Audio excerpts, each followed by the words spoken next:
Sir, আমি বিনয় প্রসাদ। আজকে সন্ধ্যায় বা রাত 8টার দিকে একটা বড় ভিডিও ছাড়বো।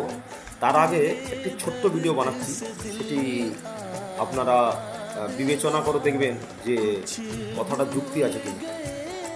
আমরা গ্যাস সিলিন্ডারের নিয়ে যে পুরো পশ্চিমবঙ্গ নয়, পুরো ভারতবর্ষ যে হাহাকার, কিন্তু আহ, যিনি মন্ত্রী আর আমাদের বিজেপির যারা স্পোক্স পারসন, তারা বলে যাচ্ছেন যে এসব প্রোপাগান্ডা, এটা হচ্ছে মমতা ব্যানার্জির একটা রোটা। মমতা ব্যানার্জি এত শক্তিশালী যে পুরা ভারতবর্ষটাই গ্যাস আকাল করে দিলেন। পশ্চিমবঙ্গ না, পুরা ভারতবর্ষে গ্যাসের আকাল। কিন্তু বিজেপির মন্ত্রী নেতারা বলছেন যে না, গ্যাসের কোনো আকাল নেই, গ্যাস স্বচ্ছভাবেই পাওয়া যাচ্ছে।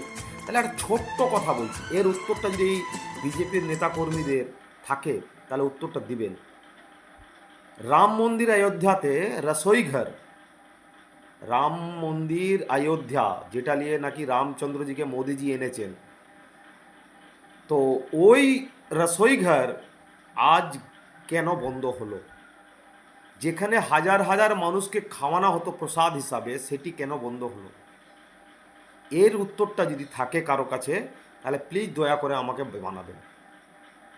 যদি আরেকটি কথা, যে যদি ক্রাইসিস না থাকে তাহলে 60 টাকা প্রতি সিলিন্ডারে বাড়ালো কেন? কেন ফোন ধরছে না ডিলাররা?